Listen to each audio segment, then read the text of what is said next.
जय श्री राम जी। Hello friends, मैं tarot card reader astrologer अनु और आज आप लोगों का आपके अपने चैनल टैरो विद अनु में इस वीडियो में बहुत बहुत स्वागत करती हूँ। आज मैं टैरो रीडिंग से जुड़ी भी नहीं, आज मैं आपको अपने कुंभ की स्टोरी सुनाने वाली हूँ। यकीन मानिए, मैंने कुंभ में जो चीज़ें देखी, जो समझा, और कुंभ का ये जो सफ़र था, ये मेरा इतना डिफ़िकल्ट था कि मैं आपको शब्दों में भी नहीं बता सकती। इसीलिए एक छोटी सी स्टोरी बनाकर ये वीडियो इसलिए बना रही हूँ ताकि जो लोग देखें उन्हें इंस्पिरेशन मिल जाए, और जब मैं 10 साल बाद ये देखूँ तो मुझे इस बात का कहीं न कहीं हैप्पीनेस हो कि मैंने ऐसा भी किया था और मेरे साथ ऐसा हुआ था। बुरे वक़्त में जब कोई स्थिति ऐसी आती है ना, जो आपको लगता है कि बस अब काम बन ही नहीं रहा, तब आप अगर ऐसा कुछ देखते हैं तो बहुत इंस्पिरेशन से भरा होता है। बीच में थोड़ा-सा पॉज़ इसलिए ले रही हूँ बिकॉज़ आस-पास थोड़ी-सी डिस्टर्बेंस होती है, कभी कोई सड़क पे जो है आ रहा होता है, कभी कुछ। एनीवे, तो यहाँ पर मैं आप लोगों को अपनी महाकुंभ की महा स्टोरी बताने वाली हूँ। और अगर आप सच में कहीं न कहीं मुझसे एक लंबे टाइम से जुड़े हैं, मुझे जानते हैं, तो आई एम श्योर आपको इसको बहुत इंटरेस्ट आएगा सुनने में। और आपको जो आप लोग मुझे कहते हैं कि नहीं मैम आप हो तो बहादुर ही, आपको रियलाइज़ होगा मैं कैसी हूँ। मुझे इस कुंभ के स्नान से पहले जब मैं घर से निकली और जब मेरे साथ इस तरह की सिचुएशन सब सब घटित हो रही थी, यकीन मानिए मुझे ऐसा लग रहा था जैसे मैं जब वी मेट की करीना कपूर हूँ, या मुझे ऐसा लग रहा था कि मैं बहुत ही ट्रिगर्स वाले टाइप के स्टेट ऑफ माइंड में हूँ, और मेरे साथ कुछ चीज़ें सच में ऐसी ही हो रही थी। बैक टू बैक ट्रिगर्स, इतना खतरनाक सफ़र मेरा आज तक नहीं था। फुल ऑफ एडवेंचरस से भरा हुआ था, और हर उम्मीद छूटने के बाद भी आप समझ लीजिए कि मैं एक ऐसी स्थिति में आकर खड़ी थी कि मुझे ये नहीं पता था कि मैं क्या करूँगी। तो कहानी की शुरुआत मैं वहाँ से करना चाहूँगी जहाँ पर सबसे पहले मुझे मेरी दादी सास ने ये कहा था कि कुंभ की बड़ी महत्वता होती है।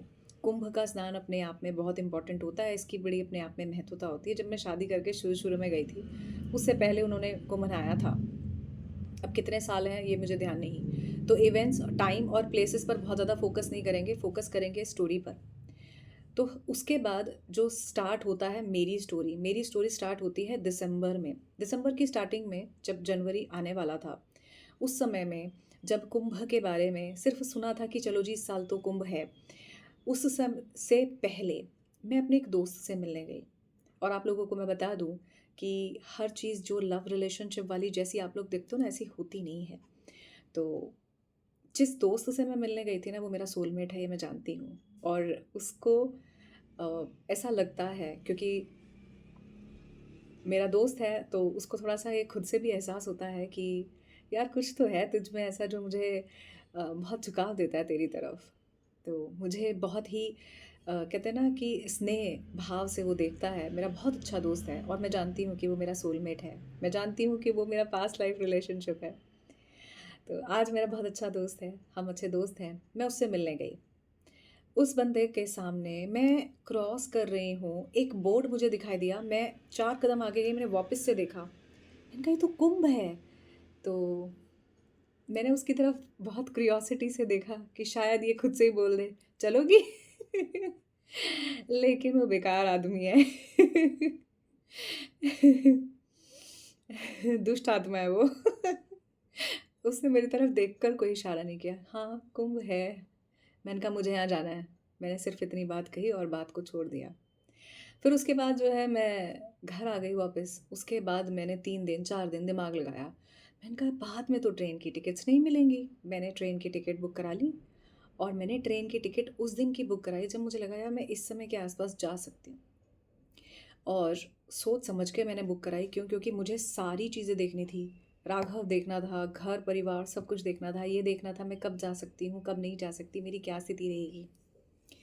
अब सारी स्थिति देखने के बाद वो दिन आ गया, और वो दिन था 25 जनवरी का। अब मैंने 1 महीने पहले टिकट्स बुक करा रखी थी, और उस समय 25 तारीख को मुझे जाना था। यानी कि आज मैं ये मौनी अमावस के दिन शूट कर रही हूँ, और 25 तारीख को मैं जो है सफ़र पर निकलती थी। सफ़र पर पहला ट्रिगर, घर से निकलने के बाद पहला ट्रिगर जो मुझे मिला था, मैं जिस ट्रेन से जाने वाली थी, वो ट्रेन मेरे सामने आ गई थी। सब लोगों ने ट्रेन में बड़ी जो है चारों तरफ हलचल सी मच गई, और बहुत अजीब-सा होने लग गया। मैंने कहा मेरे को लगा मेरी ट्रेन तो जो है देर से आएगी। अब वो वही ट्रेन थी जिससे मुझे जाना था। तो मैंने एक बंदे से पूछा, 2 बंदे से पूछा, उन्होंने बताया ये वही ट्रेन है जो वहाँ जाएगी। भाई मैं तुरंत भागी उस ट्रेन में और ट्रेन में जाने के बाद दूसरा ट्रिगर ट्रेन में जाने के बाद दूसरा ट्रिगर क्या था, मैं मेरी वापसी वाली टिकट के उसको देखकर, सीट को देखकर मैं जाकर बैठ गई। अब वहाँ पर जाकर एक बंदा आता है, वो कहता है कि वो बंदा वहाँ पर आकर बैठ गया। फिर मुझे रियलाइज़ हुआ, अगर ये बंदा यहाँ बैठा है तो मैं मेरी ट्रेन की टिकट चेक करती हूँ। मैंने ट्रेन की टिकट चेक की, तो मेरा जो अ, सीट था वो काफ़ी आगे था। तो जाने वाली जो मेरी ट्रेन थी वो मैं यहाँ से जाने वाली जो ट्रेन थी, जो मेरी आने वाली ट्रेन थी, मैं उस वाली टिकट के हिसाब से बैठ गई क्योंकि मेरी सेम ही ट्रेन थी। अब जैसे-तैसे करके मैं यहाँ से वहाँ पहुँच गई। अब मैंने किसी को बता तो रखा नहीं था क्योंकि मुझे यही नहीं पता था कि मैं जा पाऊँगी या नहीं जा पाऊँगी और मैं क्या करूँगी, मुझे कोई आइडिया नहीं था। मैं सिर्फ़ चुप करके ट्रेन की टिकट बुक करा कर बैठ गई थी, दैट्स इट। पहुँच भी गई। अब ट्रेन में भी 2 ट्रिगर मुझे मिल गए थे। मेरा दिमाग पहला सच पूछो तो वहीं से ही ख़राब होना शुरू हो गया था।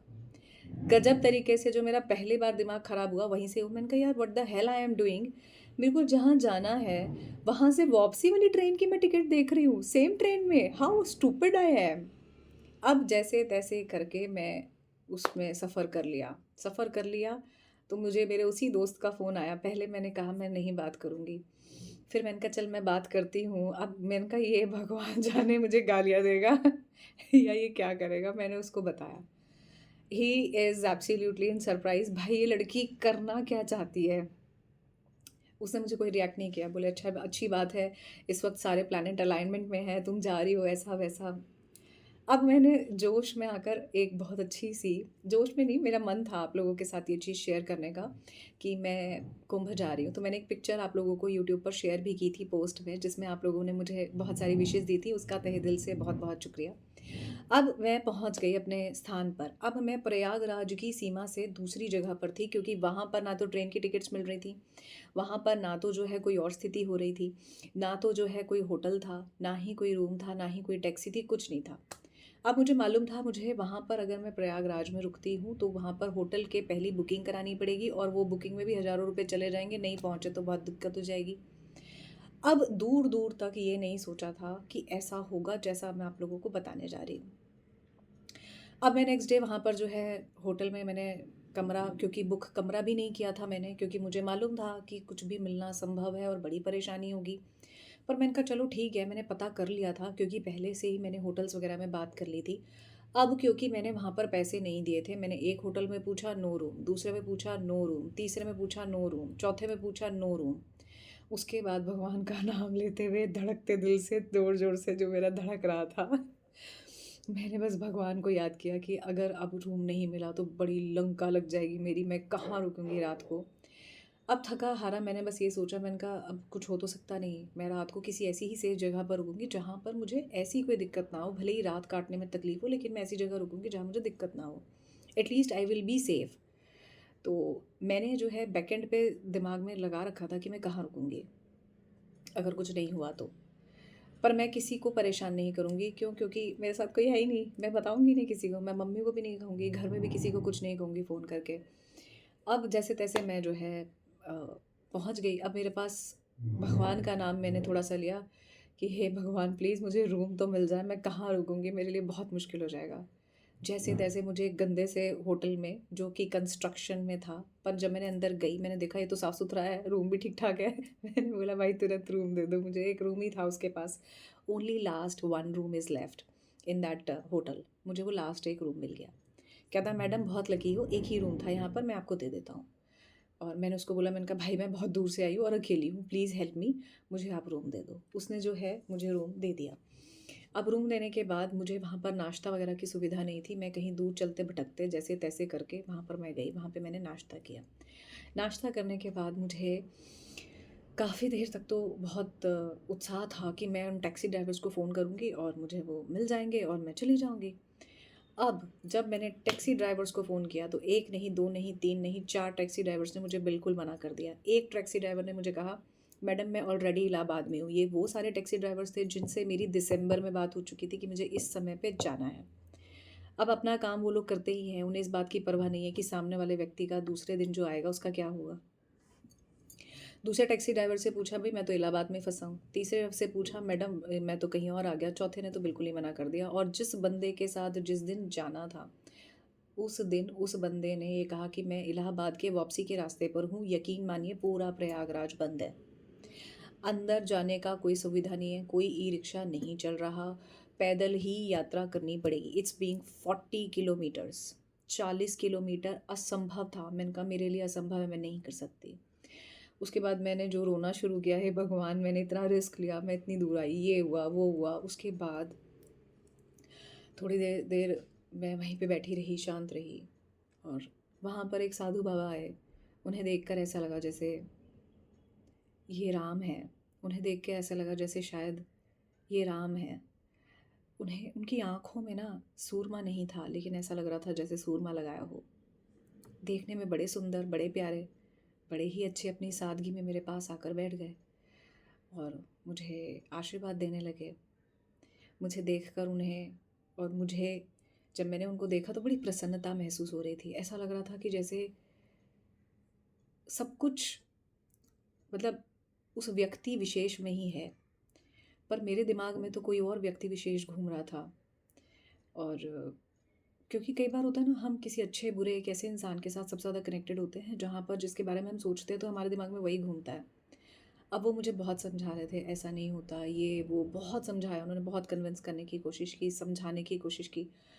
मुझे कुछ समझ नहीं आ रहा था। मेरे दिमाग में वही व्यक्ति विशेष चल रहा था जिसके जिसके ख़याल में मैं खुद को बार-बार हर्ट महसूस कर रही थी, या बहुत ही अनकंडीशनली कनेक्टेड महसूस कर रही थी। वही इंसान मेरे दिमाग में घूम रहा था। उसे देख रही थी तो ऐसा लग रहा था कि जैसे बस पता नहीं मैं क्या ही करूँ। तो वो जो साधु बाबा हैं, उनका जो है परिचय देना इसलिए यहाँ पर ज़रूरी है क्योंकि वो स्टोरी के मेन पर्सन हैं। अब वो साधु बाबा मुझे बहुत सारी बातें मेरे बारे में बताते रहे, बहुत सारी बातें अपने बारे में भी उन्होंने मुझे बताने की कोशिश की। पढ़े लिखे थे, स्मार्ट थे, ऐसे कोई भगवा वस्त्र वाले साधु बाबा नहीं थे। मैं उन्हें साधु बाबा इसलिए कह रही हूँ क्योंकि सच में साधु बाबा ही हैं। पता नहीं, बहुत ही अलग अलग-थलग के इंसान थे वो, बड़े ही अलग-थलग के। जितना मैं उन्हें समझ रही थी उतने कॉम्प्लिकेटेड लग रहे थे, और जितने कॉम्प्लिकेटेड लग रहे थे उतने ही सरल हैं। अब मैं जब उनसे बात कर रही थी तो समझ में ही नहीं आ रहा था क्या कहूँ। वो मुझे समझा रहे थे, मैं समझ ही नहीं पा रही थी। कभी मेरी जीवन के लिए, कभी किसी चीज़ के लिए, कभी कुछ, बहुत कुछ। तो सिचुएशन और आगे बढ़ती चली गई, और मुझे समझ में नहीं आ रहा था मैं क्या करूँ। अब मैं हताश निराश जो है रोना शुरू कर दिया, और बहुत ज़्यादा रोना शुरू कर दिया। थोड़ी देर बाद वो बाबा वहाँ से चले गए। मैंने उनको हाथ जोड़ा, मैं उनके पैर छूना चाहती थी। सच में, ये सच है कि मैं उनके पैर छूना चाहती थी। शायद मेरी मैं मुझे उनमें ऐसे भगवान दिखाई दे रहे थे कि मेरा मन कर रहा था मैं बस उन्हें फटाफट भाग के गले से लगा लूँ। तो बस ऐसा लग मतलब किसी को देख कर कहते हैं ना, वो परशुराम जी ने जैसे ही श्री राम जी के अंदर नारायण देखे तो वो समझ गए कि ये धनुष नारायण ने श्री राम रूप में तोड़ा है। बस ऐसे ही मुझे उनमें राम नज़र आ रहे थे। तो बस ऐसा मन था कि मैं उनके पैर छू लूँ और उन्हें अपने गले से लगा लूँ। बस फिर वो बाबा जी जो है मेरे साथ से उठ के चले गए, और उसके बाद जब मैं रोई हूँ ना, वो मैं रोई हूँ, मतलब बहुत ज़ोर-ज़ोर से मैंने रोना शुरू किया। फिर उसके बाद दोपहर के खाने का टाइम हुआ। मैंने खाना नहीं खाया, कुछ नहीं खाया मैंने, मेरा कुछ ही करने का मन ही नहीं कर रहा था। 4 बज गए, 5 बज गए, 6 बज गए, 7 बज गए, बड़ी मुश्किलों से तकरीबन 6 से 7 बजे के आस-पास, दिमाग देखिए मेरा 6 से 7 बजे, मैं 7 बजे घर के बाहर निकलने वालों में से नहीं हूँ। मैं दूसरी जगह पर 7 बजे घर के बाहर निकल गई। सिर्फ़ इसलिए 7 साढ़े 7 का ही टाइम हो रहा था और ही लेट था। तो वहाँ पर मैं निकल गई। चुप करके मैं जो है वहाँ पर जैसे छोटा-सा तालाब टाइप का होता है, इस तरह से किनारे पर जाकर बैठ गई। वहाँ एक बूढ़े दादाजी मिले, एक दादी जी मिलीं। उनको मैंने अपनी कहानी बताई, तो आँखों से आँसू भी आ रहे थे, रो भी रही थी। कभी कुछ देखूँ, कभी कुछ देखूँ। मेरे सामने हनुमान जी की एक बहुत बड़ी-सी मूर्ति थी। श्री राम जी की मेरे सामने जो है मूर्ति थी। तो मैंने कहा प्रभु ये क्या हो गया मेरे साथ? ऐसी क्या मेरी भूल हो गई? मैं बड़े सच्चे मन से चली हूँ, मैं तो बता रही हूँ आप लोगों को तो भी आई फ़ील इनसाइड इमोशनली। तो रो रही हूँ, रो रही हूँ, रो रही हूँ। बहुत बुरी तरह से मैं वहाँ पर ब्रेक डाउन होने को तैयार। रास्ते में पैदल चल रही हूँ, मुझे ये नहीं पता मैं कहाँ जा रही हूँ, क्यों जा रही हूँ, मेरा क्या होगा मुझे नहीं मालूम। मुझे ऐसा लग रहा था जैसे मैं मर गई हूँ। इतना ज़्यादा उस समय मैं होपलेस हो चुकी थी। इसलिए नहीं कि मैं आई हूँ और मुझे दर्शन नहीं हो रहे, मैं इसलिए होपलेस हो गई थी बिकॉज़ मैं जो भी सोच रही थी वो मतलब अपने जीवन में एक ऐसे इंसान के बारे में सोच रही थी जो मेरे जीवन में बहुत इम्पोर्टेंट रोल प्ले करता है। जब मैं उस साधु बाबा से बात कर रही थी ना, तो वो इंसान ही मेरे दिमाग में चल रहा था। इसीलिए मुझे बहुत ज़्यादा उनकी समझ में नहीं आ रही थी। मेरे सपने चल रहे थे, मेरी महत्वाकांक्षा चल रही थी। कई बार हम अपनी ही चीज़ों में खो जाते हैं। अब मैं तो आप लोगों को बताती हूँ, मुझे कौन बताएगा। फिर थोड़े समय बाद मैं वहाँ पर एक बाबा जी से मिली, एक दादी से मिली। उन्होंने थोड़ी-सी बात की मुझसे। दादा भाभी बाबा की दादी बाबा का वहाँ पर ज़िक्र इसलिए कर रही हूँ क्योंकि जैसा कि मैंने कहा कि मैं मेरी ददिया सास ने कभी मुझे कहा था कि कुंभ की बड़ी विशेष महत्वता होती है। तो वहाँ पे दादी बाबा ने मैं काफ़ी परेशान थी, उनके साथ समय बिताकर अपने आप को थोड़ा-सा ठीक करने की कोशिश कर रही थी, पर मैं ठीक नहीं हो पा रही थी mentally. I was like absolutely disturbed, जैसे मैं मर गई हूँ और मैं मृत्यु लोक में भटक रही हूँ। ऑब्वियसली ये मृत्यु लोक ही है, लेकिन I feel like dead already. अब उस समय अ, उन्होंने मुझे दादी ने कहा कि बेटा खुश रहो, आशीर्वाद है तुम्हें। और मैं वहाँ से चली आई। अब मैं वहाँ से चल रही हूँ तो भी रो रही हूँ, रो रही हूँ, रो रही हूँ। खाना भी बड़ी मुश्किलों से मैंने सिर्फ़ खाना पूर्ति के लिए बड़ी मुश्किलों से खाया कि मेरी तबीयत ना ख़राब हो जाए, मेरा ध्यान रखने वाला कोई नहीं है और मुझे कोई प्रॉब्लम हो गई तो क्या होगा? जैसे-तैसे मैंने जो है दवाई ली और खाना खाया और वहाँ से मैं वापस अपने रूम की तरफ चल दी। रूम की तरफ चल रही हूँ तो चले जा रही हूँ, चले जा रही हूँ, चले जा रही हूँ। शायद मेरा रूम पीछे छूट गया था, मतलब होटल पीछे छूट गया था, मैं आगे निकल गई थी, क्या था। जैसे-तैसे मैं रूम में पहुँची। पहुँचने के बाद और तेज़-तेज़ बिलख कर फिर दोबारा से मैंने रोना शुरू कर दिया। मेरे साथ क्यों हो रहा है? क्या हो रहा है? फिर कई बार क्या होता है ना कि हम अपने पास्ट के बारे में सोचने लगते हैं। तो मैं पास्ट के बारे में भी सोचकर काफ़ी इमोशनली ब्रेक डाउन हो गई थी। मेरी महत्वाकांक्षाएँ मेरे आगे आ गई थी। मेरी बहुत सारी और इच्छाएँ मेरे आगे आ गई थी। मेरा मेरा प्यार, मेरा विश्वास, बहुत कुछ मेरे साथ एक साथ चल रहा था। तो एक साथ जब 100 एंड 1000 चीज़ें चलती हैं ना, तो बहुत परेशानी होती है। अब वो सारी चीज़ें हो गई। वो दिन की रात मेरी बड़ी मुश्किलों से, बहुत भारी रात थी वो मेरी। जैसे-तैसे मैंने काटी। मुझे ऐसा लग रहा था जैसे सच में मैं ख़त्म हो गई हूँ आज के दिन में। और जब नेक्स्ट 27th की मॉर्निंग थी, उस दिन मेरी वापसी की ट्रेन थी। अब मेरी अक्ल देखो, मैंने एक दिन भी मार्जिन में नहीं ले रखा था। उस दिन मेरी वापसी की ट्रेन थी। अब वापसी की ट्रेन थी तो मेरे को पता था मैं जा तो सकती नहीं। मैं 6 बजे से उठी हुई हूँ, साढ़े 4-5 बजे से उठी हुई हूँ। मैंने कहा चलो थोड़ी देर में और चली जाऊँगी।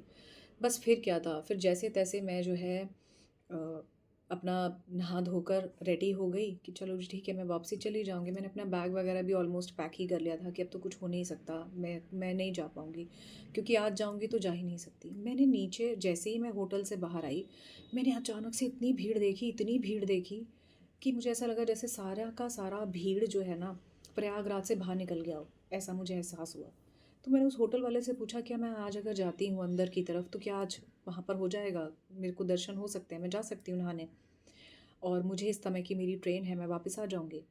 बोले वो थोड़ा है तो डिफ़िकल्ट ही, ट्रेन छूट सकती है आपकी, लेकिन आप चले जाओ क्योंकि मुझे किसी ने बता दिया है, जो भी वहाँ पर गए हुए लोग हैं। मैंने कहा प्लीज़ आप फ़ेवर करके आप उन्हें दोबारा पूछो और पूछो अंदर की चीज़ें खुल गई हैं कि नहीं। अब उन्होंने बताया कि हाँ, अंदर प्रयागराज खुल गया है, ई-रिक्शा चल रहा है। मैंने कहा लो भाई ठीक है। अब जब मैंने ये चीज़ मुझे पता लगी, मैंने फिर से सारे टैक्सी वालों को फ़ोन किया, कोई टैक्सी वाला चलने को तैयार नहीं। उसके बाद मैं फिर हार मान के बैठ गई। मैंने कहा अब कुछ नहीं हो सकता, कुछ भी नहीं हो सकता। मैंने कुछ नहीं खाया, कुछ नहीं पिया, मेरे को कुछ समझ में नहीं आ रहा था मैं क्या करूँ? मेरे हाथ-पैर फूलने शुरू हो गए थे। मेरी हालत इतनी ख़राब थी कि मैं आप लोगों को क्या ही बताऊँ। उसके बाद ट्रिगर्स पे ट्रिगर्स मिलते चले गए। उस समय जब मैं इतनी बुरी स्थिति में थी, तो मुझे ये नहीं समझ में आ रहा था कि अब मेरा क्या होगा? मैंने तो हार मान ली थी कि भई बस अब मुझे घर ही जाना है, यहाँ से कुछ नहीं हो सकता। पर मेरे मन में ये चीज़ थी, हाय मैं मेरे मेरे जितने भी लोग मुझसे जुड़े हैं उनको क्या बताऊँगी? या मैं जो है मैं इतना बड़ा जो है वो करके आई, अब नहीं गई तो कभी नहीं जा पाऊँगी। बुढ़ापे में किसने देखे 12 साल? तो मैंने उस वक़्त रूम में बैठी, मैंने टैक्सी वालों को फ़ोन किया, सबने मना कर दिया। एक बंदे ने मुझे बोल दिया, मैडम मैं यहाँ से चलने को तैयार हूँ लेकिन मेरी गाड़ी नहीं चल रही। मैंने कहा मैं फ्रस्ट्रेशन में मैंने 5-6 अच्छी मोटी-मोटी बड़ी वाली गालियाँ दी। उसके बाद मैंने कहा अब मैं रोऊँगी नहीं। यकीन मानिए मैंने सच्चे दिल से भोले बाबा का ध्यान किया। मैंने सच्चे दिल से माँ काली का ध्यान किया। मैंने उनसे वो स्विच वर्ड्स जो मैं कई बार आप लोगों को भी देती हूँ, चैंट करने शुरू किए। और जो स्विच वर्ड्स मैंने चैंट किए, जो मैंने भोले बाबा का नाम लिया, जो मैंने माँ काली का ध्यान किया, यकीन मानिए उसके बाद जो चेंज हुआ वो आप लोग सोच भी नहीं सकते। मेरी ज़िंदगी का पहला चमत्कार जो मुझे दिखाई दिया, बहुत सारे चमत्कार मैंने देखे हैं, इसमें कोई डाउट नहीं है, लेकिन वो उस दिन का पहला चमत्कार था मेरे साथ जब मुझे ये दिखाई दिया कि कुछ हो सकता है। मेरे अनायास ही मुँह से निकला कि क्या कोई टैक्सी मिल सकती है? इतनी ही देर में टैक्सी मेरे सामने आ गई। और वहाँ पर जो टैक्सी में 2 बिल्कुल ऐसा लग रहा था जैसे कोई जो 2 जैसे बहुत यंग लड़के होंगे तकरीबन 20-22 साल के शायद। बोले आपने कहाँ जाना है? मैंने कहा हम मुझे इलाहाबाद जाना है, प्रयागराज जाना है, मुझे नहाना है, ऐसा-वैसा। बोले चलो। उन्होंने मुझे जो है चल दिए। अब हम उस टैक्सी से चल दिए। टैक्सी की भी अलग ही कहानी है, मैं आप लोगों को बताऊँगी। लेकिन हम उस टैक्सी से चल दिए। मैं, मेरे साथ वो 2 लोग और बाय डिफ़ॉल्ट वो साधु बाबा जी भी। अब उनका रोल वहाँ से इतना इम्पोर्टेंट हो गया क्यों? क्योंकि बाय डिफ़ॉल्ट जब वो टैक्सी से जुड़ी हुई चीज़ें हो रही थीं, तो वो साधु बाबा वहीं थे। और मैं जब अपने होटल से टैक्सी तक पहुंच रही थी और जब होटल से टैक्सी तक ये सब चीज़ें हो रही थी, मुझे वहाँ से कोई व्हीकल नहीं मिल रहा था, कोई भी व्हीकल नहीं मिल रहा था और ऑलमोस्ट 3 किलोमीटर की दूरी पर थी मैं, 3 से 4। मैंने कहा कुछ नहीं हो सकता। मैं घबरा रही हूँ, भाग रही हूँ, भाग रही हूँ। मैंने कहा मैं भाग रही हूँ, पैर में मोच आ गई तो और कांड हो जाएगा। फिर धीरे धीरे चल कर मैं गई। कोई नहीं मिला, कोई नहीं। एक टैक्सी में मेरे जितने लंबे बालों वाला एक लड़का बैठा हुआ था। मुझे ऐसा लग रहा था कि ये तो भगवान भोले बाबा का ध्यान करके ऐसे यूँ करके बाल ही घुमाता होगा। मैंने बोला, मैंने कहा भाई प्लीज़ मुझे इसके नुक्कड़ तक छोड़ दो गली के। उस बंदे ने मुझे नुक्कड़ तक छोड़ा जहाँ पर टैक्सी मुझे मिलनी थी। क्योंकि टैक्सी वाले और मेरी थोड़ी-सी दूरी हो गई थी और जो टैक्सी की गई थी वो कहीं न कहीं बाय डिफ़ॉल्ट वो साधु बाबा जी की मदद से ही हुई थी। क्योंकि मैंने इसी तरह से उनसे कहा था, मैंने कहा अगर पॉसिबल है तो आप देख लेना। आज तो मैं नहीं जा पाई और कल का भी कोई विचार था ही नहीं, यानी कि 26 को जब मैं मिली थी तब मैं नहीं जा पाई थी। मैंने कहा कल तो पॉसिबल ही नहीं है, तो मैंने हार मान ली थी। अब वो टैक्सी वाला जो मतलब जा नहीं सकता वो मुझे लेकर चला गया। लेकर जाने के बाद उसने मुझे वहाँ पर छोड़ा, मैं वहाँ पर ढूँढ रही हूँ, अब मैं टैक्सी ढूँढ रही हूँ, अब वो टैक्सी टैक्सी जैसी तो थी नहीं। तो वहाँ पर जो है मुझे बाबा जी दिख गए, बस वो साधु बाबा जी मुझे दिख गए उसमें। मैं फटाफट उसमें बैठी और मैं चल दी। अब वो जो टैक्सी थी वो बातें कर रही थी हवा से। मुझे ऐसा लग रहा था जैसे उसके विंग्स लग गए हैं और वो उड़कर जा रही है, उड़कर जा रही है लिटरली, मुझे ऐसा लग रहा था। मैंने कहा ये अचानक से क्या हो गया? अचानक से। अब मेरे को पता है मैंने भगवती का ध्यान किया है और मैं जानती हूँ कि मैंने क्या प्रेयर की है जो इतनी कारगर है। फिर उसके बाद इतने ट्रिगर्स, जैसे ही वहाँ पर एक तालाब है, तालाब नहीं, एक जगह का नाम है जिसे मामा भांजा तालाब कहते हैं, मामा भांजा तालाब करके कुछ कहते हैं। अब क्योंकि मैं पहले दिन जो ऑलरेडी प्रयागराज में महाराज जी हैं, मेरे कुछ जानने वाले हैं, मैंने 2-3 लोगों से फ़ोन किया था, उन्होंने कहा था तू अकेली है, बिल्कुल मत आना, पॉसिबल नहीं है, हो नहीं सकता। अब किसी को नहीं पता था, मुझे मुझे खुद नहीं मालूम था कि बाबा जी के साथ मैं वहाँ तक पहुँच जाऊँगी। साधु बाबा जी का आशीर्वाद अपने आप में बहुत बड़ी चीज़ है। अब वहाँ पर जो है वो जो साधु थे, उन्होंने जो है मैं उनके साथ चल दी। अब चली जा रही हूँ, चले जा रही हूँ। अब वो बैठी हूँ, मैं चुप करके बैठी हूँ, ना मुझे होश है ना कुछ है। मेरे को ये समझ में नहीं आ रहा मेरे साथ हो क्या रहा है। अब मैं जब प्रयागराज की सीमा पे पहुँची, वहाँ से मिला जाम। तकरीबन 2:30 बजे तक मैं उस जाम में फँसी हुई थी। मामा भांजा तालाब में 2:30 बजे तक पहुँची हूँ। अब वहाँ पर जब मैं 2:30 बजे तक पहुँची, यकीन मानिए पता नहीं मैं कर पाऊँगी या नहीं। मैं टैरो कार्ड्स खोले अपने, अपने लिए खोले। एक तरफ हैंग्ड मैन का कार्ड आया जो ये बताया कि नहीं बहुत डिफ़िकल्ट है, दूसरी तरफ ये कार्ड आया कि शायद हो सकता है हो जाए। अब बात तक भी इमोशंस मेरे जो है बहुत हाई थे। एक तरफ ये लग रहा था कि शायद मैं नहान कर लूँगी पर टैक्स मेरी जो गाड़ी है वो छूट जाएगी, लेकिन मुझे ये मालूम था एनी हाउ 3:30 या मैक्सिमम 4 साढ़े 4 बजे तक मुझे वापस आना ही पड़ेगा। अब जब उस तालाब तक पहुंच गए, वहाँ से सब कुछ चक्का जाम। अब मेरे टैक्सी में 2 लोग थे। भगवान उन भैया दोनों का भला करे। वो 2 लोग थे, एक बैठे दूसरा चलाए, एक बैठे दूसरा बाहर चला जाए। अब वो बाहर जाएँ तो वो देखें कहाँ से रास्ता है, कहाँ से रास्ता है, कहाँ से रास्ता है। रास्ता निकाल के ले आए। रास्ते से मैं निकल कर और आ गई। अब वहाँ पर भी एक अच्छा खासा लंबा जाम। मैंने कहा चलो यहाँ से पैदल चलते हैं। अब वो साधु जी ने मुझे बताया यहाँ से अभी भी कम से कम 15 किलोमीटर है, नहीं जा पाएंगे, नहीं कर पाएंगे, पॉसिबल नहीं है। अब मुझे पता था कि ये सारी सिचुएशन गिव अप वाली है। मैं शांत हो गई। थोड़ी देर बाद साधु बाबा जी क्या कहते हैं, हमारे पास ना ये कच्चे रास्ते हैं, क्या हम इनसे चलें? पर ये रास्ता यहाँ तक ही लेके जाता है। अब उस बंदे ने किसी से पूछा जो वहाँ का लोकल था, बोले हाँ ये रास्ता कच्चा है, जाता तो है। तुरंत टैक्सी वाले ने उस कच्चे रास्ते से निकाला। टी पॉइंट तक पहुँचने के बाद जहाँ पर पक्का रास्ता आना था वहाँ पर पुलिस वाले ने हमें रोक लिया। कम से कम 4 पुलिस वाले थे, 4 पुलिस वाले, 4 जगह या 5 जगह पुलिस वाले थे, जगह जगह पुलिस वाले थे, जगह जगह पुलिस वाले बैरिकेड लगाकर खड़े थे। पैदल जाओ अदरवाइज़ मत जाओ, पैदल जाओ अदरवाइज़ मत जाओ। कुछ नहीं था, कोई भी ई रिक्शा नहीं जाने दे रहे थे। सब कुछ बंद था अंदर ही अंदर। क्यों? क्योंकि आएंगी तो गाड़ियाँ आएंगी और उसके बाद भी जो है गाड़ियों से भी एक लंबा पैदल चल के जाना है। अब पुलिस वाले से के सामने हमने वापस मोड़ लिया। वो अजीब सी चिड़चिड़ाहट में था। तो मैंने कहा बस मुझे बाबा जी ने कहा, साधु बाबा जी ने, भाई यहीं की धरती छू लो और चले जाओ। ये प्रयागराज है, अपने आप में ही जो है शिव जी का स्थान है, चलो। अब वो जो ऑटो वाले भैया थे उन्होंने अपनी जान लगा रखी थी इस बात के लिए कि किसी तरह बस मैं गंगा स्नान कर लूँ। बोले दीदी आप इतनी दूर से आए हो, मैं आपको गंगा स्नान कराऊंगा, ज़रूर कराऊंगा। मैंने कहा भाई मुझे नहीं मालूम मैं क्या करूँगी, मुझे नहीं पता। मैं चुप हो गई थी, मेरे को बिल्कुल होश नहीं था, कुछ नहीं था। मैं जो बोल रही थी मुझे ये समझ नहीं आ रहा था मैं क्या बोल रही हूँ, क्योंकि इतनी हबड़ दबड़, I can't even explain it this to you. फिर उसके बाद जब मैं आगे बढ़ी तो पुलिस वाले ने, क्योंकि 2 बार 3 बार उससे बात करने की भी कोशिश की, वो आगे जाने ही नहीं दे रहा था। मैंने कहा ये पुलिस वाला रोकेगा, आगे वाले और भी रोकेंगे। अब उस ऑटो वाले भैया ने दिमाग लगाया कि यहाँ से जाया जा सकता है। अब जहाँ से जाया जा सकता है वहाँ भी बैरिकेड है। मैंने कहा वहाँ की बजाय यहाँ से निकाल लो। मैं एकदम से बोली वहाँ की बजाय यहाँ से निकाल लो। अब वो पत्थरों से निकालता निकालता, अब क्योंकि वो 2 लोग थे तो एक बंदे ने ड्राइव किया, दूसरे बंदे ने उसको आगे बढ़ बढ़ के रास्ता दिखाया और हम इतनी दूर पे चले और हमारे मुश्किल से 25-30 किलोमीटर की कदम की दूरी पर पुलिस वाला खड़ा था। मैंने कहा भाई भगा ले। उसने इतनी तेज गाड़ी भगाई, मुझे तो सच में ऐसा लग ही रहा था कि गाड़ी पे विंग्स लगे हैं। उसने कहा भी, जो गाड़ी चला रहा था, कि ना ये गाड़ी वाले क्या चला रहे हैं, उससे तो तेज मैं ही चला रहा हूँ। मैंने कहा भाई बस तू यही मत बोल, अब तू चल ले। पता लगे तेरी गाड़ी की भी मुसीबत हो गई।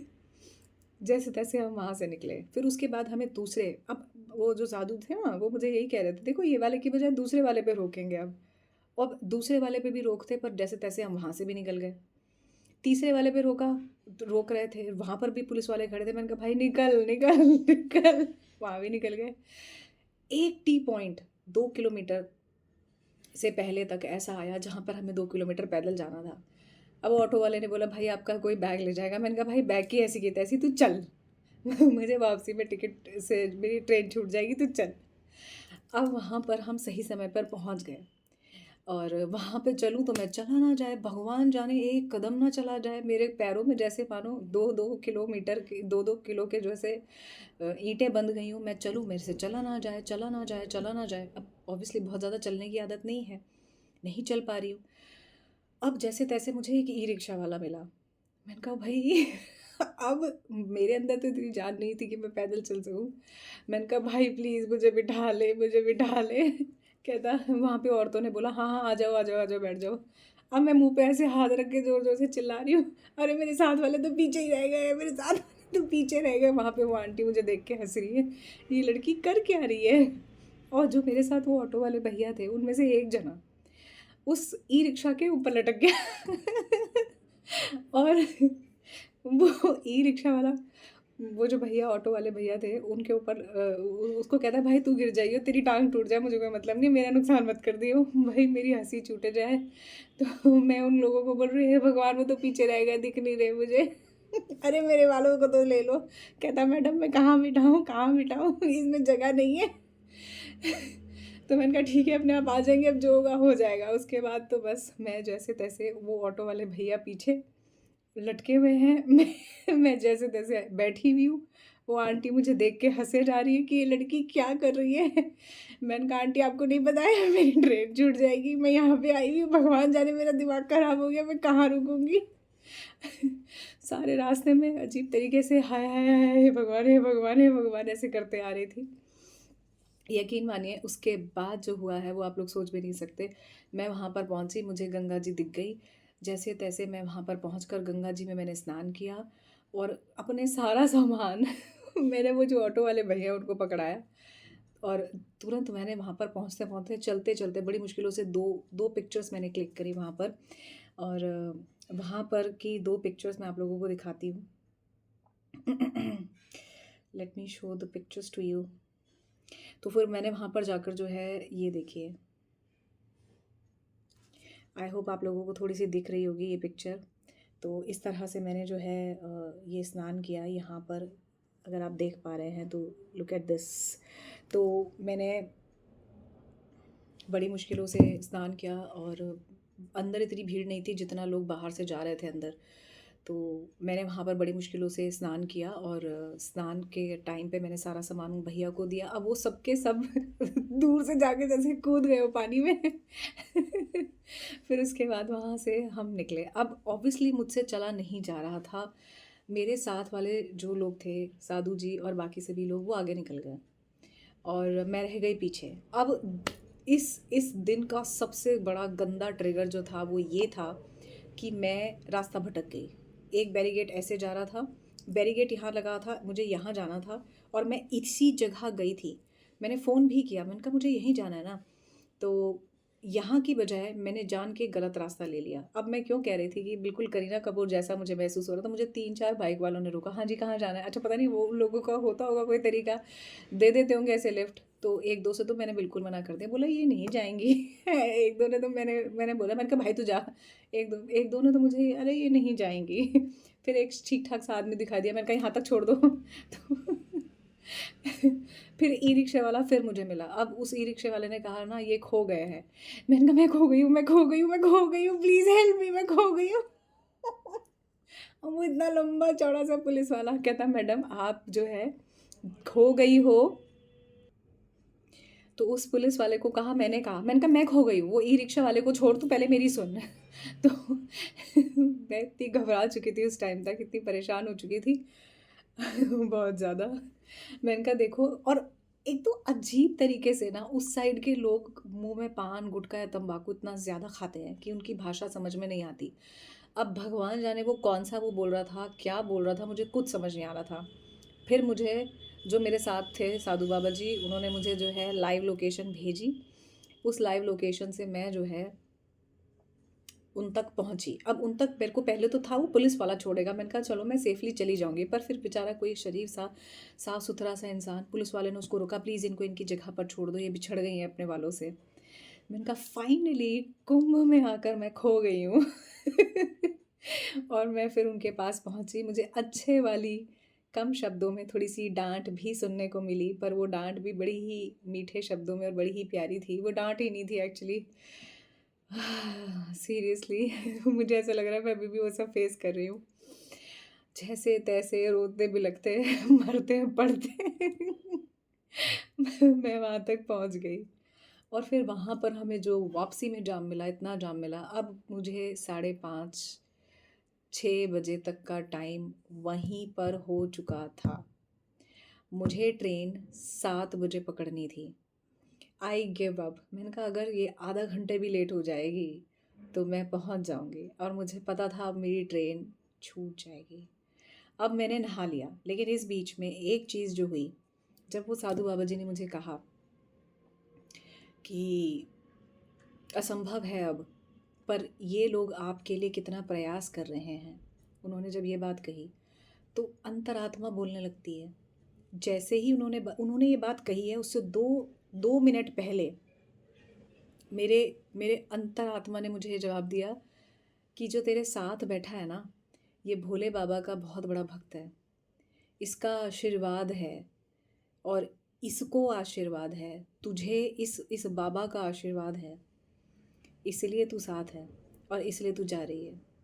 उस वक़्त मुझे ऐसा महसूस हुआ जैसे वो जो दोनों बच्चे वो चला रहे थे ना, ऑटो चला रहे थे। क्या बोलते हैं, टैक्सी चला रहे थे। तो वो जो टैक्सी चला रहे थे ना इस इस इस अ, इस टाइम पर आप समझिए कि वो जो टैक्सी चला रहे थे, वो टैक्सी आप ये देख लो कि मतलब मेरे पास इस समय शब्द नहीं है कि मैं आपको कैसे बताऊँ। मैं बहुत कोशिश कर रही हूँ बोलने की, पर मैं बोल ही नहीं पा रही। तो वो जो साधु बाबा थे, मतलब मुझे ऐसा दिखाई दिया कि जैसे ये तो साक्षात मेरे सामने मेरे साथ जो है ना, भगवान शिव का आशीर्वाद चल रहा है। और बस मैं चलती चली गई और ये यात्रा मेरी उन्होंने सफल करा दी। मैंने यात्रा से कुछ ही किलोमीटर्स पहले ये कह दिया कि मेरे लिए गंगा स्नान हो गया, क्योंकि मेरी आत्मा ने मुझे इस बात की गवाही दे दी थी कि तेरे बराबर में जो बैठा है ये भोले का भक्त है और इसने तेरे को आशीर्वाद दिया है, इसका आशीर्वाद है, इस पर भगवान भोले बाबा का आशीर्वाद है, तेरी यात्रा सफल है। फिर मैंने बोला भी इस बात को, मैंने कहा मेरी यात्रा सफल है, अब मुझे गंगा स्नान हो या ना हो, जो होगा देखी जाएगी। और बस तो मैंने उसके बाद स्नान कर लिया। स्नान करने के बाद मैं रास्ता भटक गई। रास्ता भटकने के बाद मुझे जो है, मैंने बोला, मैंने कहा सॉरी। बोले कहाँ चले गए थे आप, दिखे ही नहीं। और मैं कह भी रही हूँ पीछे से, रुक जाओ मेरे लिए, रुक जाओ मेरे से चला नहीं जा रहा, मेरे लिए रुक जाओ ट्रेन तो मुझे पकड़नी है, आप लोगों को किस बात की जल्दी है, रुको तो सही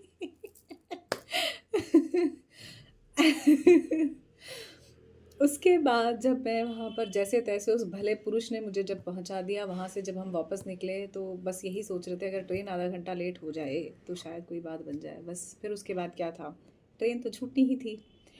अब उन लोगों ने जो गाड़ी भगाई है अमेजिंग। मैंने कहा भाई अब इसके विंग्स उतार लो अब आराम से चलो, जो होना था हो गया। मेरे को ये बहुत है कि 12 साल में एक बार ये चीज़ आनी थी, ये मैंने कर ली है और अब मैं दर्शन कर चुकी हूँ, बस अब और कुछ नहीं अब क्योंकि मेरे को पता था मेरी ट्रेन छूट जाएगी, तो जैसे तैसे करके मैं वहाँ पहुँची। अब वो जो साधु जी थे उन्होंने मुझे कहा कि जो भी हो जाए, जो भी हो जाए, ये जो ट्रेन है इसे पकड़ लेना, चाहे कहीं जगह मिल जाए, बस ये ट्रेन पकड़ लेना। अगर ये ट्रेन नहीं पकड़ी तो धर्म और बहुत बड़े संकट में फंस जाओगी और बहुत ही समस्या हो जाएगी, बस ये ट्रेन पकड़ लेना। ये बात उन्होंने मुझे कहकर वो उस जगह से चल दिए। अब रास्ते में भी कम ट्रिगर्स तो नहीं थे, क्योंकि एक्चुअली जिस टैक्सी को मैं टैक्सी कह रही हूँ वो एक्चुअली थी तो टैक्सी ही, लेकिन जिस जगह पर वो टैक्सी थी ना, या जिसे टैक्सी का नाम दे सकते हैं, वो टैक्सी की जो बनावट थी या जो वो टैक्सी थी वो एक्चुअली गाड़ी वाली टैक्सी नहीं थी, वो ऑटो ही थी। तो उसमें जो भयंकर ठंड मुझे लग रही थी और मेरे साथ उन सब लोगों को लग रही थी, किसी ने कुछ नहीं खाया था, कुछ भी नहीं खाया था, जैसे तैसे करके खाना पीना थोड़ा बहुत कुछ खाया। अब वहाँ सब जगह सिर्फ समोसे जैसा ही कुछ मिल रहा था, तो वही खाया। मतलब इतनी ठंड लग रही थी, मुझे ऐसा लग रहा था जैसे मैं जम जाऊंगी क्योंकि इतनी हवा थी उसमें। वो एक्चुअली टैक्सी ऑटो वाली टाइप की टैक्सी थी। और जब उसको किया गया था, टैक्सी को हायर जब किया गया था, उस टाइम पर ये सोचा था कि जैसा भी होगा ये कैसे ना कैसे निकाल तो लेगा ही। और ये सच है, ये परम सत्य है कि कोई टैक्सी वाला या कोई भी और इतनी कोशिश नहीं करता जितनी कोशिश उन दोनों लोगों ने की। और मैं उनके नंबर लेकर आई हूँ, मैं उन्हें ज़रूर कॉल करूँगी, इस वीडियो का लिंक भी उन लोगों को ज़रूर भेजूँगी। अब वो जो बाबा जी थे, साधु बाबा जी, मैंने उनको राम राम किया और उनके पैरों को हाथ लगाया और मैं वहाँ से जब वो चले गए तो बस एक ही बात मेरे को कह के गए कि इस ट्रेन को पकड़ लेना जो अब दूसरी आएगी, क्योंकि मेरी ट्रेन छूट चुकी थी और मेरे लिए ट्रिगर्स अभी भी कम नहीं थे अब वहाँ पर मैं लेट पहुँची, ट्रेन मेरी छूट गई थी, फिर भी उन दोनों ने इतनी तेज़ वो टैक्सी चलाई, इतनी तेज़ चलाई कि अब हमें भी डर लगने लग गया कि भई हम गिरा ना जाएँ या कहीं कोई कांड ही ना हो जाए। लेकिन वो बहुत ही अथक अदम्य साहस, प्रयास के साथ मुझे प्रयागराज लेकर गए और लेकर आए। अब मुझे ट्रेन पकड़ने में, क्योंकि मेरी ट्रेन छूट चुकी थी, अब गदर इतना मचा हुआ था ना वहाँ, गदर माने इतनी भीड़ थी, ओहो! क्या बताई जाए। ट्रेन के मुझे पता है 2 रास्ते हैं, 2 या मैक्सिमम 3 रास्ते हैं उस स्टेशन के। पहले वाले ने कहा चलो आगे जाओ, दूसरे वाले ने कहा चलो आगे जाओ। सभी को वो ऐसे ही बोल रहे थे, आगे जाओ, आगे जाओ, आगे जाओ। तो वो खुद बैरिकेड की तरफ बैठे हुए थे और आगे-आगे का इशारा कर रहे थे और आगे वो जाने ही नहीं दे रहे थे। टोटल ब्लॉक था, सब क्लोज़। मैं वापस आई। मैं समझ गई थी कि ये लोग जो है जाने ही नहीं देंगे। मैं वापस आई, मैंने पहले 3 रास्तों में, मतलब पहला, दूसरा, तीसरा गेट, पहले वाले ने बाहर इधर भेजा, इधर वाले ने इधर भेजा। जब मैं यहाँ पहुँची, मैंने तुरंत मैं वापस आई, जहाँ मुझे कम जगह दिख रही थी, खाली लोग थे, जहाँ पर और लोग बात कर रहे थे जो कह रहे थे रिज़र्वेशन है। मैंने कहा हाँ मेरा रिज़र्वेशन है और मैं चली गई। इट वाज़ एब्सोल्यूटली कि मैं जिस ट्रेन में जाने वाली थी वो तो मेरी छूट चुकी थी, तो मैंने उनको यही बोला हाँ मेरा रिजर्वेशन है। उसने बाय डिफ़ॉल्ट, उस बंदे ने मेरी टिकट नहीं देखी, ऑल दो अगर वो मेरी टिकट देखता तो भी उसे पता नहीं लगता। रीज़न इज़ बीइंग मेरी टिकट पे टाइम नहीं था। मेरी टिकट पे बाय डिफ़ॉल्ट टाइम आया ही नहीं था। क्यों? क्योंकि वो उस टाइम पर अपडेशन के लिए आ गया था, क्योंकि ट्रेन जो है औने पौने टाइम के आसपास चल रही हैं, बिकॉज़ ऑफ लेट हो ही रहा है ट्रेन्स को। लेकिन मोस्टली ट्रेन टाइम पर भी हैं, ऐसी बात नहीं है। तो ये मैनेजमेंट की बात है, सबकी अलग कहानी, क्योंकि सबके अलग एक्सपीरियंस है। फिर उसके बाद जैसे-तैसे मैं उस ट्रेन में चढ़ी। नहीं, ट्रेन के जो क्या बोलते हैं उसको, प्लेटफ़ॉर्म तक जाने के पहले जो वो मुझे पुलिस वाले ने रोका। मैंने कहा मेरा रिज़र्वेशन है, उसने तुरंत मुझे जाने दिया। उसने ये नहीं कहा दिखाओ या कुछ, उसने मुझे तुरंत जाने दिया। अब रिज़र्वेशन के बाद मैं एक जगह फिर अटक गई, अंदर। मैंने कहा यहाँ से ये जाने देंगे कि नहीं आगे? बोले हाँ, थोड़ा-सा अभी स्टेशन पे भीड़ बहुत ज़्यादा है, इसलिए इन्होंने यहाँ पर ये भीड़ को रोका हुआ है। अब जैसे-तैसे करके उन्होंने वो खोला और मैं बाहर चली गई। एक ट्रेन आके निकल गई, दूसरी ट्रेन आई, अब मैं देख रही हूँ मेरी ट्रेन का करंट लोकेशन मैं देख रही हूँ। मुझे दिखाई दे रहा है वो प्लेटफ़ॉर्म से इतनी दूरी पर है, इतनी दूरी पर। अब ऑब्वियसली इतनी दूरी में तो फ़ोन में दिख रहा है, तो मैंने कहा शायद यही होगी ट्रेन, क्योंकि इसके पीछे हो वो ट्रेन, वो तो एक्सपेक्टेड ही नहीं है। अब उसके पीछे वो ट्रेन थी एक्चुअली। तो मैं ट्रेन में तो चढ़ी, पर मैं गलत ट्रेन में चढ़ गई। रात के 11 बजे मैं गलत ट्रेन में चढ़ चुकी थी। अब मेरी साँस ऊपर की ऊपर, नीचे की नीचे। मुझे ऐसा लग रहा था कि नाउ दिस इज़ इट। अभी भी क्यों इतने ट्रिगर्स लेना बाकी है, इतने तो मैंने झेल लिए। अब उस मोमेंट पे मेरी इतनी जान निकल गई थी, पर सेकंड प्लान तुरंत मेरे दिमाग में काम करना शुरू किया कि कोई बात नहीं, मैं बहुत दूर नहीं आई हूँ उस जगह से, लेकिन जहाँ पर मैं हूँ, वहाँ से अब अगली ट्रेन तो अगले दिन ही चलेगी। रात को ऐसी कोई ट्रेन है ही नहीं, जो मुझे मेरी जगह पर पहुँचा दे, मुझे दिल्ली तक वापस ले आए। और मैं बीच में कहीं भी और, किसी भी और रेलवे स्टेशन पे या कहीं भी और उतरती हूँ, तो आगे का सफ़र कैसे तय करूँगी और क्या करूँगी? कुछ समझ में नहीं आ रहा था, कुछ भी समझ नहीं आ रहा था। जैसे-तैसे मैंने दोबारा से वो मैप देखा, मैंने कहा ये अगला स्टेशन है, और फिर मैंने उस बस कह रही हूँ, उस ट्रेन का रूट देखा। ट्रेन के रूट में वो अगला स्टेशन था। मैंने कहा भाई मैं ग्वालियर, मैं यहाँ, मैं वहाँ, मैं कहीं भी और किसी जगह पर नहीं जाऊँगी। मैं किसी भी इलाहाबाद के किसी दूसरे स्टेशन पे नहीं जाऊँगी, मैं कहीं नहीं जाऊँगी। मैं कोई बीच में किसी भी जंक्शन, एक्सप्रेस पे कहीं नहीं रुकूँगी। कहीं किसी ने कहा यहाँ रुक जाओ, किसी ने कहा वहाँ रुक जाओ, किसी ने कहा कुछ रुक जाओ। क्योंकि बहुत सारे तरह के लोग थे और इस तरह की बहुत सारी अलग से स्पेसिफ़िक ट्रेनें चल रही हैं, जिनके रूट्स जो हैं या जिनके ट्रेन नंबर डालने के बाद ही वो पता लगेगा कि वो कहाँ जा रही हैं, कैसे जा रही हैं। अब मेरे लिए बहुत डिफ़िकल्ट था। मैं गलत ट्रेन में चढ़ चुकी थी, रात का इतना ठंड का समय हो चुका था, खुला एरिया, कोई दूर-दूर तक नहीं। मैं दूसरे स्टेशन पे रुकी। नेक्स्ट स्टेशन पे मैं उतर गई।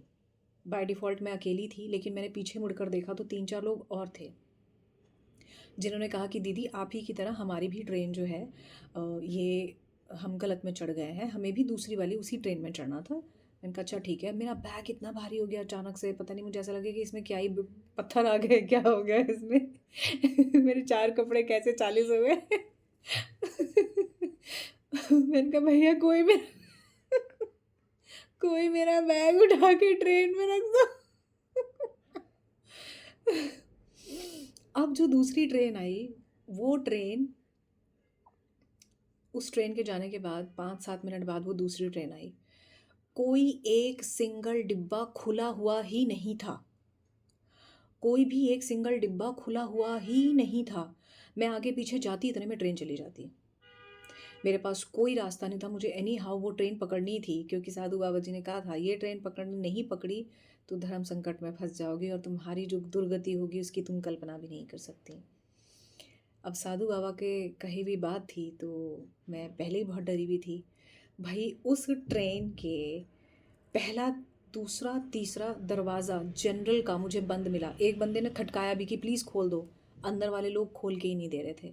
एक दरवाज़ा खुला हुआ था बस, मैं उस एक दरवाज़े से तुरंत भागी हूँ। मैंने ड्रैग किया इतनी तेज़ी से और मैं भागी, और जैसे-तैसे करके मैंने उस ट्रेन में अपने बैग को, शायद मुझे किसी ने बैग, मैंने खुद चढ़ाया या मुझे किसी, मेरा बैग किसी ने पकड़ लिया था ट्रेन से, और मैं उस ट्रेन में चढ़ गई। थोड़ा-सा जर्नल में आगे गई, हे भगवान! एक के ऊपर एक बंदा चढ़ा हुआ। लोग ज़मीन पे, जो ट्रेन की वो होती है उस पे लेटे हुए, कुछ ऊपर लटके हुए, कुछ नीचे, कुछ कुर्सी पे ऐसे लटके हुए। अब मुझे देखने में मैं ठीक-ठाक से हालत में तो नहीं थी, क्योंकि वो जो टैक्सी थी वो उड़न-खटोला थी। तो बाल मेरे बिखरे हुए थे। जैसे कोई मंगता होता है, ऐसी-सी मैं दिख रही थी, और मैं रो इतना चुकी थी, मेरी हालत इतनी ख़राब थी, बहुत गंदी। तो मुझे ऐसा लग रहा था जैसे, मतलब जब मैंने बाद में अपनी शक्ल देखी तो मुझे ऐसा लग रहा था जैसे मैं भीख मांगने वाले होते हैं ना, ऐसी टाइप की मेरी हालत हो चुकी थी। और पहली बार मेरा जनरल ट्रेन में सफ़र मैंने किया।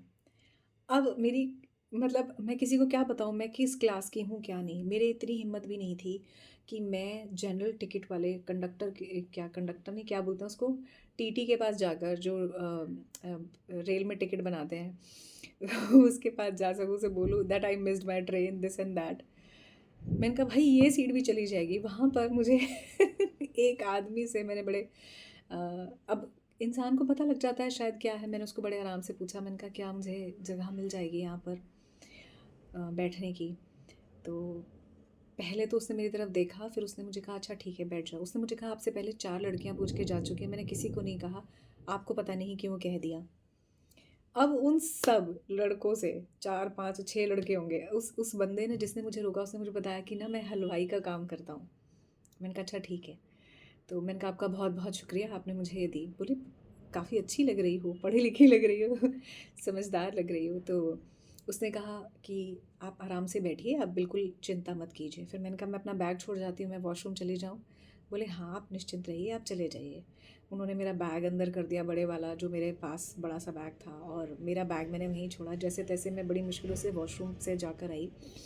उसके बाद वो कितने सारे लोग थे, 4-5 बच्चे जैसे वो थे, सभी की जैसे टीम होती है हलवाइयों की, ऐसे। उसने मुझे खुद ही बताया कि मैं ये काम करता हूँ। मैंने कहा अच्छा ठीक है। अब मुझे नहीं पता उसने मुझे क्यों बताया, लेकिन मैं भंगनी सी दिख रही थी।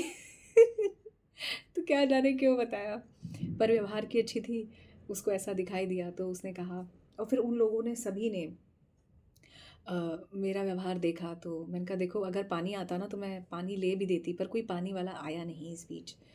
तो उनमें से काफ़ी लोगों को प्यास लग रही थी, तो मैंने जैसे तैसे जो है, जब पानी आया तो मैंने सबको पूछा भी कि आप में से किसी को पानी पीना है तो पी लीजिए, मैं दूसरी बॉटल भी ले लेती हूँ।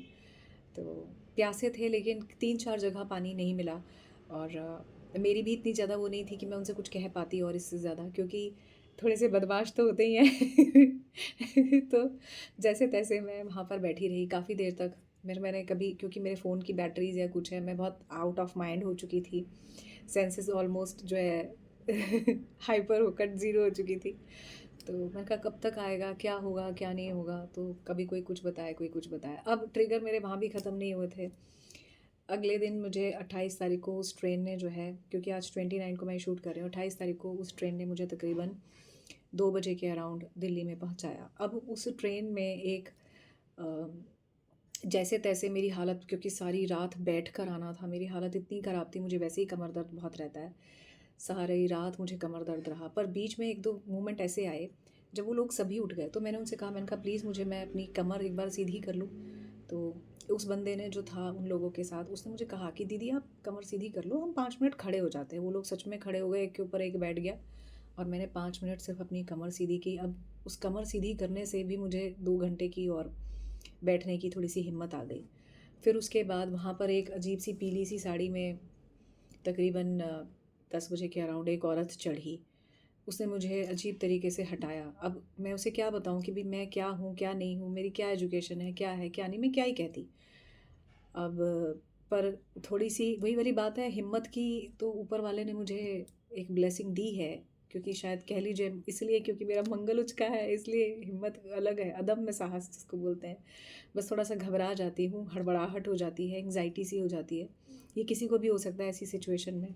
मेरे को ज़्यादा हो गया था, क्योंकि मुझे बस घर जाना था और मैं अकेले थी। जिसको बताऊँ मैं अकेले हूँ, तो उसको यकीन ही ना हो कि भाई ये लड़की कर क्या रही है? एवरीवन अकेली हो, अकेली हो। मैंने कहा हाँ, मैं अकेली हूँ, अकेली ही हूँ मैं। तो वो औरत ने मुझे पैरों से ऐसे गंदे तरीके से हटाया। मैंने कहा लड़ क्यों रही हो मुझसे? ऐसे-वैसे करके मैंने उसको बोलना शुरू किया। तो कहती है कि आप पूरी जगह लेके बैठी हो। तो मैंने कहा मेरी गोद में बैठ जाएगी क्या? यहाँ पर इतनी जगह नहीं है, इन भैया से पूछ लो। अब मैं, वो उस भैया को पता है कि भई ये तो बहुत शांत स्वभाव की लड़की है, चुप करके बैठी है। अब वो भैया ना हटे, क्योंकि वो बदतमीज़ी कर रही थी और वो जेनुइनली वो औरत बदतमीज़ी कर रही थी। फिर जैसे-तैसे कहती है, तुम्हारी शक्ल, उन लड़कों से कहती है, तुम्हारी शक्ल तो है नहीं, मेरे पीछे पड़ रहे हो। मैंने कहा मेरी हँसी भी अंदर ही अंदर आए मुझे, लेकिन मैंने कहा चलो ठीक है। लड़ने को तैयार। अब मैं खुद भी अगर कुछ उससे कहती, लड़ूँ या कुछ है, तो मेरे अंतर्मन ने मुझे रोका कि भई तेरी इस भयानक कठिनाइयों से भरी यात्रा को और कठिन मत कर, इस मेंटल औरत से लड़ के। इसका दिमागी स्तर ठीक नहीं है। और कहती है, उन लड़कों से कहती है, मैं तुम्हें एक लात मारूँगी और ऐसा कर लूँगी, बाहर कर दूँगी, ये कर दूँगी, वो कर दूँगी, फलाना-ढिमका। और वो औरत वास्तव में बदतमीज़ थी। मैं खुद एक औरत हूँ, मैं जानती हूँ। वास्तव में वो बदतमीज़ थी। अब उसका एक छोटा बेटा था। उसने उसके 5-6 थप्पड़ मारे, 5-6 बार मारे। मैंने कहा एक मेरा राघव है। मैं उसे हाथ नहीं उठाती, फिर भी वो मेरी मानता नहीं है। वो ज़्यादा इसीलिए बिगड़ रहा है क्योंकि उसे मैं मारती नहीं हूँ। फिर उसके बाद मैंने थक हार कर, जब कंफर्टेबल हो गए, जो थोड़े बहुत लोग उतर गए या कुछ है, मैंने उससे पूछा, और वो लोग भी उतर गए जो लोग एक लंबे रास्ते तक मेरे साथ थे। तो वो लोग उतर गए। फिर उसके बाद उस लेडी ने, मैंने उससे पूछा, मैंने कहा कितने साल का है ये? कहती 5 साल का है। और फिर उसने मुझे बताया कि ना उस बच्चे का बर्थडे है। मैंने कहा फिर भी मार रही हो इसको इतना? तो मैंने उस बच्चे को हैप्पी बर्थडे बोला। और वो औरत फिर भी अजीब सी अपनी अकड़ में ही थी, बदतमीज़ थी वो एक्चुअली। उसको बस ये था कि वो अपनी कमर सीधी कर ले, वो आराम से सोते हुए जाए, ऐसा वैसा फलाना ढिमका। लेकिन अ, वो किसी को वो कर ही नहीं रही थी। जबकि मेरे से लड़ते-लड़ते मैंने उसको यही बोला, मैंने कहा भाई देख, मेरे ना हाथों में और पैरों में सूजन है, मेरी हालत ठीक नहीं है और मैं अकेली हूँ। अब मुझे पता है कि मैं बहसबाजी करूँगी ना, तो मेरे साथ जो भी वो लोग बैठे हुए थे, वो बहसबाजी करते उस औरत को जो है भगा ही देते वहाँ से, उसके पति समेत। तो कहने का मतलब ये है कि जिस व्यक्ति ने मुझे जगह दी थी वहाँ पर बैठने के लिए, उसको वो भी आने को तैयार था नीचे, क्योंकि वो ऊपर टंग के बैठ गया था। तो वो भी नीचे आने को तैयार था। लेकिन ठीक है, चीज़ें मैनेज हो गई वहाँ पर। और फिर उसके बाद जैसे-तैसे मैं कभी यहाँ करवट लूँ, कभी यहाँ लूँ करवट, मेरे हिप्स में दर्द, मेरी कमर में दर्द, मेरे हाथों में दर्द, जर्जर वाली टाइप की मेरी हालत, और पैरों में बहुत ज़्यादा सूजन। अब जैसे-तैसे रोते-बिलखते मैं घर आ गई। मैं मतलब वापस दिल्ली के स्टेशन पे रुकी। वहाँ तक मेरे कोई ट्रिगर्स जो थे, वो सारे के सारे थम चुके थे। और इन ट्रिगर्स के थमने के बाद मेरी जो ये यात्रा थी, ये भी ऑलमोस्ट कंप्लीट हो चुकी थी। ईश्वर का मैंने हर उस चीज़ का धन्यवाद किया जो मेरे साथ आशीर्वाद के तौर पर चल रही थी। मन ही मन उन साधु को प्रणाम किया, मन ही मन उन दोनों लोगों को थैंक यू किया। भोले बाबा से जो मैंने प्रार्थना की थी, जो मैंने स्विच वर्ड्स किए थे, उन सबको थैंक यू बोला।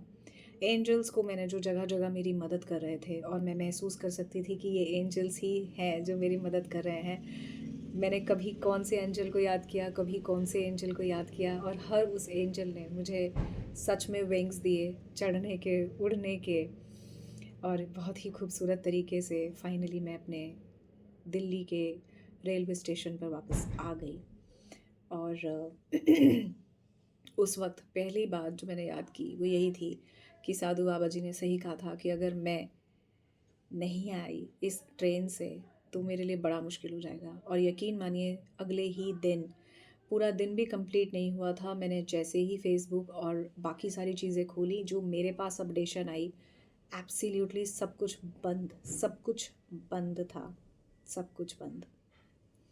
और मुझे एहसास हो चुका था अगर मैं मौनी अमावस पर नहाने के लिए जाती, जो मेरी प्राइम पहली चीज़ थी कि मुझे जाना है, मैं नहीं जा पाती। मैं उस एरिया में भी नहीं पहुंच पाती जिस एरिया को मैंने प्रयागराज के पास में ढूंढा था जाने के लिए। मैं कभी नहीं जा पाती अगर मैंने माँ शक्ति का ध्यान नहीं किया होता, सदाशिव का ध्यान नहीं किया होता, मेरे साथ वो गुरु, वो साधु बाबा नहीं होते, मेरे साथ वो दो भाई नहीं होते। मैंने उनसे पता है एक सर्टेन टाइम के बाद ये कह दिया था कि भाई अब मेरा ना यहाँ रहने का भी इंतज़ाम करा दो, क्योंकि मुझे पता है मुझे पूरी इस जगह में कोई होटल कुछ नहीं मिलेगा। तो उनमें दोनों ने मुझे कहा कि बहन आप क्यों परेशान हो, जहाँ इतना साथ दिया है एक रात घर पे रुक जाना, मेरे मम्मी पापा हैं, आप मेरी मम्मी के साथ रुक जाना, इससे खूबसूरत और कुछ नहीं हो सकता था मेरे लिए। मैंने कहा भाई मुझे नहीं मालूम मैं क्या करूँगी, हालांकि मुझे मालूम था कि मुझे रेलवे स्टेशन पर जहाँ पर भी पुलिस बैठते हैं वहाँ पर बैठना है, बिकॉज़ बाय डिफ़ॉल्ट मैं एक लॉयर भी हूँ। तो इस बात की तो मुझे सेकेंडरी थॉट में कभी कोई परेशानी नहीं होती, because I can manage these all things. लेकिन जो और दूसरी परिस्थितियाँ मेरे हाथ में नहीं थी वो मैनेज करना असंभव था। तो ये ट्रिगर्स से भरा हुआ मेरा रास्ता इतना कठिन था। और सबसे ज़्यादा घबराहट 2 पॉइंट्स पर मुझे हुई। वो जब मैं उन साधु बाबा जी से बिछड़ गई, और उस वक़्त मुझे ये एहसास हुआ कि मुझे उनके पीछे ही चलना चाहिए था, इसी में भलाई थी। मुझे भगवती माँ काली ने ये एहसास कराया कि जिसको तूने भगवान के रूप में देखा उस समय, वो साक्षात तेरे लिए तो भगवान ही है। और वो बाबा जी का आशीर्वाद मुझे मिल गया, साधु जी का। और इनके साथ साथ तो बाबा जी का, उनका गुरु जी का, उन साधु जी का आशीर्वाद मुझे मिला, और उन दो भाइयों का साथ मुझे मिला। मेरे लिए ये यात्रा इस जीवन की सबसे एडवेंचरस यात्रा थी। और उससे भी बड़ा ये एक्सपीरियंस था कि अगर इंसान चाहे, अगर इंसान के मन में ये विश्वास हो कि उसे कोई काम करना है तो वो कर सकता है, ईश्वर भी उसका साथ देने लगता है। और आप लोग नहीं जानते कि जब मैं ये बात आप लोगों को बता रही हूँ, कैन यू सी दैट मेरी आइज़ के नीचे ये इतना सारा जो सूज गया है, ये इसीलिए है बिकॉज़ मैं खुशी के मारे भी इमोशंस में रोई, मैं दुःख के मारे भी इमोशंस में रोई, और इस वक़्त भी I am highly highly emotional कि जीवन में सब कुछ हो सकता है अगर आप लोग चाहते हैं। इस लाइफ में सब कुछ पॉसिबल है। आपके सोलमेट भी आपको मिल जाते हैं, आपके अपने जो आपसे कहीं किसी भी पैराडिगम में कहीं कनेक्टेड नहीं है, उनके साथ भी आप लोगों का कनेक्शन बन जाता है। हर चीज़ सिर्फ़ प्यार नहीं होता, पर प्यार से बढ़कर कुछ नहीं। मैंने ये महसूस किया कि सच में राम से बड़ा राम का नाम है, ईश्वर और ईश्वर से बड़ी कोई ना कोई शक्ति इंसान के रूप में ही है, और ईश्वर इंसान के रूप में ही आते हैं। अगर इस संसार में बुरा करने वाले हैं तो अच्छा करने वाले भी हैं। आई रियलाइज़ कि चारों तरफ आशाएं हैं। आप कितनी देख सकते हो, कितनी समझ सकते हो, ये आपके ऊपर है। आपको हिम्मत नहीं हारनी चाहिए किसी भी विपरीत से विपरीत परिस्थिति में। और उस वक्त मुझे इस बात का भी एहसास हुआ कि पढ़े लिखे होने से कहीं ज़्यादा जीवन के अनुभव आपको सिखाते हैं। जीवन के अनुभव से ही आप सही और गलत सीखते हो, पर सिर्फ अनुभव से ही नौकरी नहीं मिलती। इसलिए संसार के नियमों को पालन करते हुए अपने आप को उस जगह पर ले जाएं जहां आप सोच भी नहीं सकते, कल्पना भी नहीं कर सकते कि आप क्या चाहते हो। बस आप जो चाहते हो सच्चे दिल से उसके लिए मेहनत की जाए, तो सच में प्रकृति उसके लिए हर वो संभव प्रयास करने लगती है जो आप सोचते हैं। तो बस जाते जाते मेरी ये 2 से 3 दिन की स्टोरी में यही कहूँगी कि राम से बड़ा राम का नाम है, सदाशिव हर जगह है, और माँ शक्ति की कृपा से मैंने वो सब पाया इन 3 दिनों में। क्योंकि मेरे लिए ये 3 दिन बिल्कुल ऐसे थे जैसे कोई नया जन्म होना। ये मेरी ज़िंदगी की वो कहानी है जो मैं कभी नहीं भूलने वाली। ये वो एडवेंचरस ट्रिप है मेरे लिए, क्योंकि कभी कभी ये सोचा ही नहीं था कि ऐसी भी स्थिति में मैं जाऊंगी और मेरे साथ ऐसा भी कुछ होगा।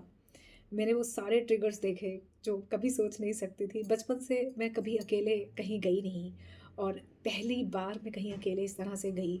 कोई भी तो साथ नहीं था सिवाय भगवान के, और यकीन मानिए उससे बढ़कर और कोई साथ नहीं। सो इस वीडियो में बस इतना ही। आई होप आप लोगों को मेरी कहानी अच्छी लगी होगी। जो भी छोटी मोटी टूटी फूटी कहानी मैंने आप लोगों को सुनाई वो आपको अच्छी लगी होगी। अगर आपने पूरी कहानी मेरी सुनी है तो मुझे कमेंट सेशन में ज़रूर बताइएगा, और हर हर महादेव ज़रूर लिखिएगा उस पॉजिटिव एनर्जी को क्लेम करने के लिए जो कहीं ना कहीं मेरे जीवन में मैंने देखी। और मैं चाहती हूँ कि कहीं ना कहीं आप सभी लोगों को उस ईश्वर की वो अदम्य शक्ति महसूस हो, वो साहस महसूस हो जो मैंने महसूस किया, जिसको लेकर मैं इस टाइम भी बहुत इमोशनल हूँ। And I am so glad, I am so blessed. मैंने वो जीवन के हर चमत्कार देखे, वो हर चीज़ देखी जो कभी सोच नहीं सकती थी। तो इस वीडियो में बस इतना ही। जय श्री राम जी, हर हर Mahadev, love you all, thank you, bye bye.